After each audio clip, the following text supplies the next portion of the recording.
Let's go to Professor Dan Zirker, who's in the studio with me. Confident Joe Biden? Is his confidence warranted given the results that you're watching? Well, Lisa, maybe he knows something that is not evident in the reports. But if we look at these remaining states that are leaning, most of them are leaning toward Donald Trump, it's conceivable with Minnesota, Arizona, perhaps Maine, a few other states, that Joe Biden could pick up another 40 electoral votes. It's not enough. So, I mean, His path to the White House is getting thinner. His path to the White House is getting very narrow, and it's requiring some states like Texas. And Texas right now is leaning very much toward Trump, 52 to 46%. So, and we should say, Dan, with 91% of the estimated vote counted. That's right. He was, as in Joe Biden there, was talking about the unprecedented early vote, and perhaps that was underpinning from his comments his confidence. So, given so many people, 100 million people early voted, is that, significant enough to deliver him some of the results he would be hoping for? Well, we just don't know at this point. Each state determines its own electoral laws, and some of the mail-in ballot provisions are very different from others.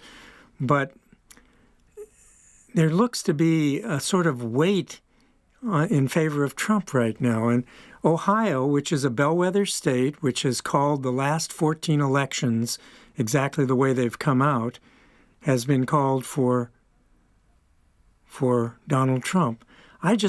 Looking at the map right now, I just see it almost impossible for there to be a clear victor tonight or even tomorrow.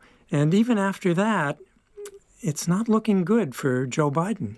Dan, I see that you've got the Constitution of the United States of America on the desk in front of you. So let's go there for a second. Okay. What happens if, they come up even Stevens?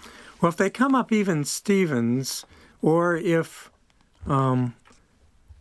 neither of them has 270 votes, which is a possibility it's a distant possibility. Right. The election goes to the House of Representatives, but in the House of Representatives, each state has a single vote in this matter.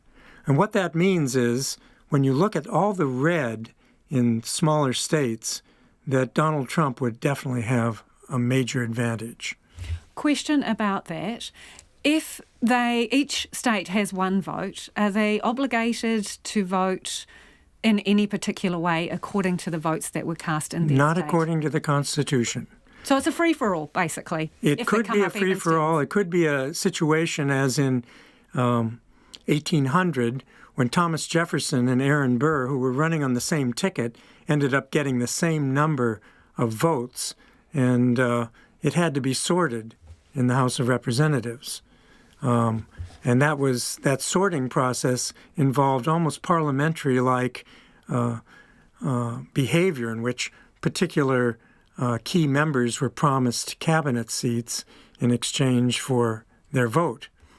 So it's not a healthy situation. But there's even a worse situation, and that is if, for some reason, there was a key state, such as Texas, that was completely divided, that there would be no clear winner.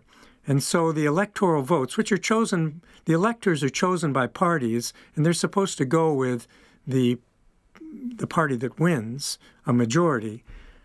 That would, according to 1880s legislation, require that both the Senate and the House would meet together, and they would be chaired by the president of the Senate, who is the vice president, and they would have to sort out who won, which would be a very awkward and partisan way to do it. Partisan way to do it. Okay.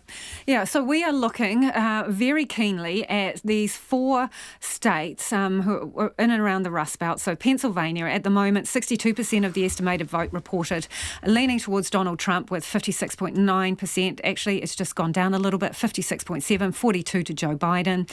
Michigan, 53% Donald Trump, so ahead in that one as well. Joe Biden on 44%, just over half the votes in. Wisconsin, 51% to Trump.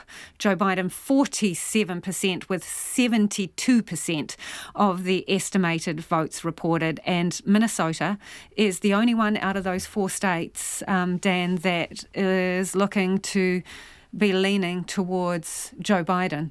And we also have to include Indiana and Ohio, which have already been called for Trump.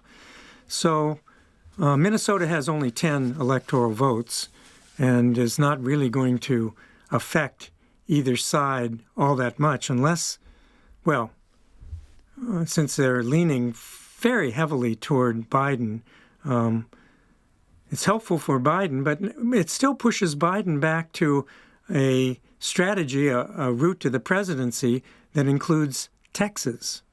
Which is 90% counted and leaning towards Trump with 52% for Donald Trump to 46% for Joe Biden. Hold that thought, Dan.